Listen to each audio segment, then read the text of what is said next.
Bueno, acá en Nueva York sin duda que la sorpresa es aún mayor, porque recordemos que acá es un estado históricamente demócrata, el de Nueva York, pero sin embargo tuvieron que reconocer esta victoria de Donald Trump, que claro, él vive acá, él es de Nueva York, está en estos momentos acá también Hillary Clinton, los dos tuvieron sus búnkers de los dos partidos políticos acá en la ciudad de Manhattan. Y desde muy temprano lo que se ve en la calle es desazón, ¿no? Desazón y caras largas en todas las personas que están en contra de Trump, una persona que ha dicho barbaridades durante su campaña, una persona que ha dicho que iba a construir una muralla para dividir Estados Unidos con México, también dijo que iba a deportar a más de 11 millones de inmigrantes, también dijo que quería ver a Hillary Clinton presa por este tema que tuvo de los más de 65.000 mails que se filtraron y que se borraron de su servidor privado cuando ella era secretaria de Estado.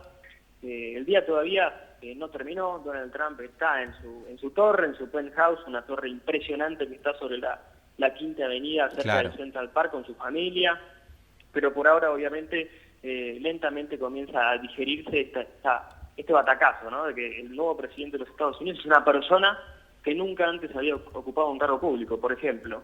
Sí, es realmente un outsider, como lo llaman ellos, ningún cargo en el Estado y de golpe presidente de los Estados Unidos y como bien lo definís, con un perfil realmente polémico para definirlo livianamente y ha conmovido al mundo entero. Hillary Clinton fue tan grande el golpe, como decías vos, en Nueva York, que ni siquiera habló anoche, recién habló hoy y dijo, la sociedad está más dividida de lo que nosotros pensábamos. Esto se ve en las calles de Nueva York, esto lo podés notar. ¿Y cómo reacciona la sociedad? Aquellos que están enojados o disgustados con este resultado, ¿lo manifiestan públicamente? ¿Hay algún encontronazo, algún enfrentamiento? ¿O ya la ciudad empieza a transitar un camino donde se acepta el resultado con normalidad y Estados Unidos emprende su nueva realidad política? No, lo cierto es que sigue todavía esta grieta, si se quiere, esta división entre los dos partidos, entre los dos puntos de vista. Por ejemplo, hoy, desde muy temprano hubo un escrache, si se quiere, frente a la casa de Donald Trump, muchísimas personas con pancartas y al grito de esta persona no es nuestro presidente, también diciendo que es racista, que es sexista y que no está preparado para hacerlo, y también están momentos de alta tensión, se ven en la calle entre personas que se gritan, que se insultan. Uno cree que quizás acá es todo más civilizado, que se acepta de otra manera una derrota política, pero sin duda que los climas están muy calientes todavía y se ve en todos lados acá en la ciudad de Nueva York. Claro. Lo que sí te quiero destacar, Mariano, es que también no solo la gente en la calle está así, sino que me llamó la atención como la prensa misma acá de Estados Unidos se lo tomó. Por ejemplo, distintas editoriales de diarios acá y de cadenas importantes de noticias hablaban de esto, ¿no? De una persona que llegó al poder habiendo salido de un reality. O sea, una persona que, lo decíamos recién, que llegó al máximo puesto de la política de un país como los Estados Unidos sin antes haber estado en el gobierno. Claro. Realmente, y hablabas de la prensa y de los medios. Muchos de ellos hoy tomaron, una posición muy crítica, diciendo Estados Unidos al borde del abismo, no sabemos a dónde vamos. Todos con una mirada muy dura sobre cómo votó la ciudadanía, ¿no? Sí, de hecho, muy críticos en cuanto a que haya ganado Trump, porque también, claro, todo esto comenzaba con, en teoría, unas encuestas que daban a Hillary como ganadora, en donde en teoría ella estaba con unos 3 o 4 puntos por encima de Donald Trump, pero finalmente fue el republicano el que ganó. Y lo que decían algunos de los medios acá es que el secreto, o si se quiere, la razón por la cual ganó Donald Trump es porque durante toda su campaña se mostró como un ciudadano más, como un ciudadano de la media de Norteamérica, es decir, de los Estados Unidos, hablándole a la clase trabajadora, diciendo públicamente lo que lamentablemente piensan muchas personas acá en los Estados Unidos en cuanto a los inmigrantes, en cuanto a la inseguridad, si se quiere, en cuanto al terrorismo. Entonces eso fue lo que hizo y lo que motivó, más que nada, que la clase trabajadora y el ciudadano medio acá de Norteamérica se la juegue y vote por Donald Trump. Claro, en las encuestas se creía que la ganadora iba a ser Hillary, porque en las encuestas nadie se animaba a decir que apoyaba a una persona como Trump, pero en el momento del voto quedó más que claro que sí. Sí, sí. Totalmente. Además, da la sensación que viene una autocrítica muy fuerte de los medios de comunicación y los periodistas de Estados Unidos porque lo tomaban socarronamente, lo tomaban en broma y se terminó transformando, en el principio de la campaña, y se terminó transformando en el presidente electo de los Estados Unidos.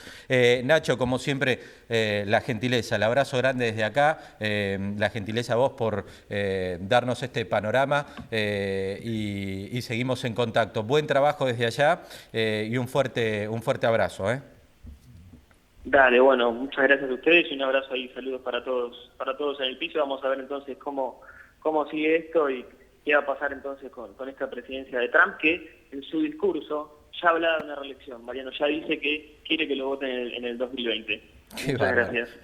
Qué bárbaro, todavía no asumió. Bueno, Nacho, gran abrazo, gran trabajo y una gran cobertura allí para el trabajo que realizás para Artear, para el diario de Mariana, a quienes agradecemos la gentileza que nos prestaron un ratito tener tu testimonio y tu mirada. Un fuerte abrazo.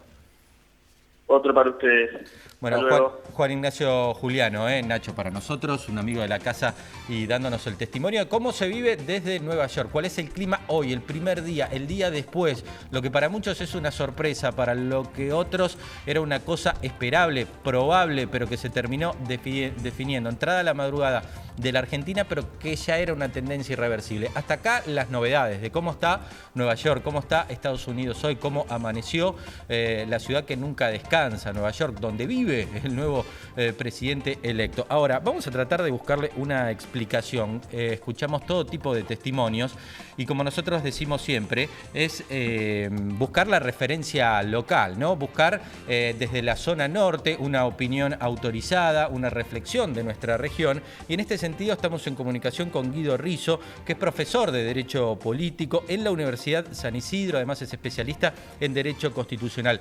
Guido, ¿cómo le va? Buenas tardes, gracias por atendernos. Soy Mariano García Realini en Somos Noticias a través de Somos Zona Norte. ¿Cómo anda? ¿Qué tal, Mariano? Buenas tardes. Mucho gusto y muchas gracias por la invitación. Bueno, a ver, acá teníamos algunas novedades de Nueva York. Volvemos a nuestro barrio, a la zona norte, y teniendo en cuenta su conocimiento político, ¿cuál es el análisis? ¿Qué es lo que votaron los ciudadanos de Estados Unidos ante este Donald Trump que hoy, no sé si pone en vilo al mundo, pero por lo menos sorprende a muchos?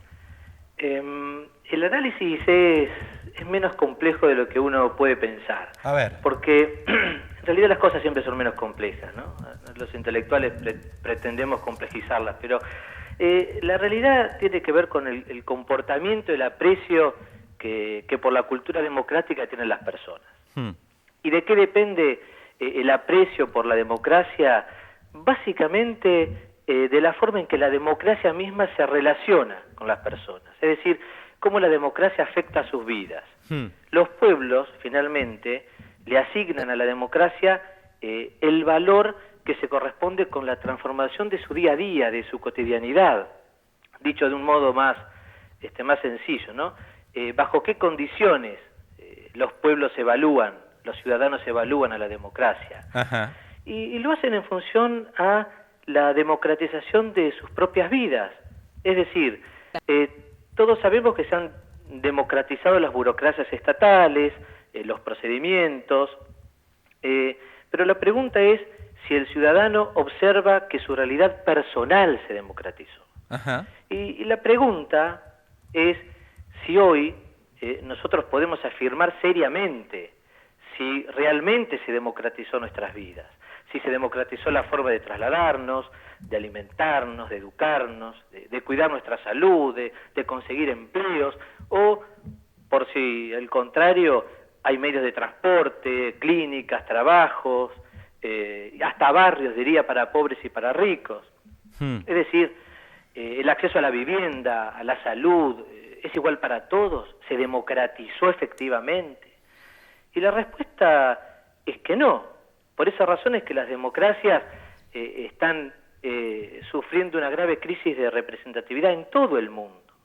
Mariano, fíjate Mariano, que la concentración de la riqueza alcanza niveles desconocidos. Y yendo al caso de Estados Unidos, prácticamente el 50% de la riqueza está en manos del 1% de la población. El 80% se conforma con el 7% de esa riqueza. Es decir, para los pueblos se democratizaron las instituciones, pero no sus vidas. Entonces lo que esto genera es un contexto de gente que se siente afuera, de gente que se siente frustrada, siente que la democracia no lo valora y finalmente se enoja. Siente bronca con el sistema. Es decir, Guido, que podemos definir entonces que el pueblo norteamericano votó enojado con su democracia, sí, y apareció este emergente que de alguna manera lo representó. Y yo diría algo más, Mariano, que apareció alguien no solo que lo representó, sino que agregó un elemento fundamental. ¿Cuál? Y es el miedo. Ajá. Porque en estos contextos, en estas crisis, el miedo genera el efecto nocivo. Es decir, cuando la gente ya está enojada, cuando la gente ya tiene bronca con el sistema y aparece de repente alguien que pone en duda aún más ese sistema y que además les dice, cuidado que tu trabajo o tu lugar en la facultad te lo puede quitar un inmigrante, al enojo, a la frustración ya existente, le suma el miedo.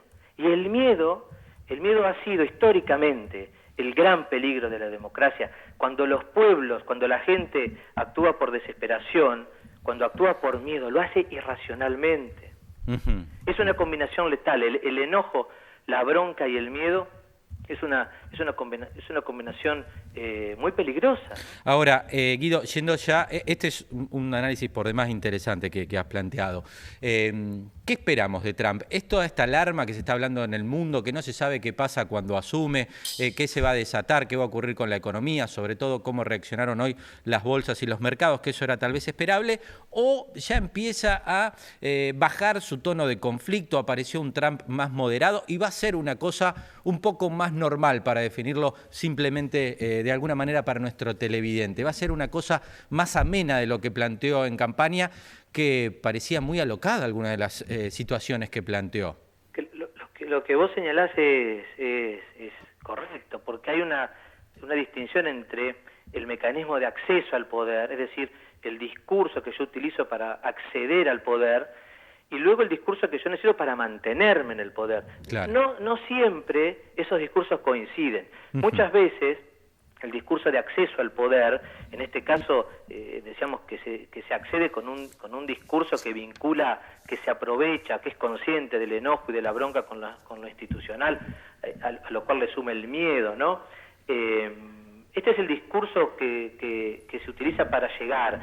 Ahora, el discurso que va a sostener en el gobierno al presidente Trump es una incógnita. Ajá. Yo no me animo a hacer esa predicción.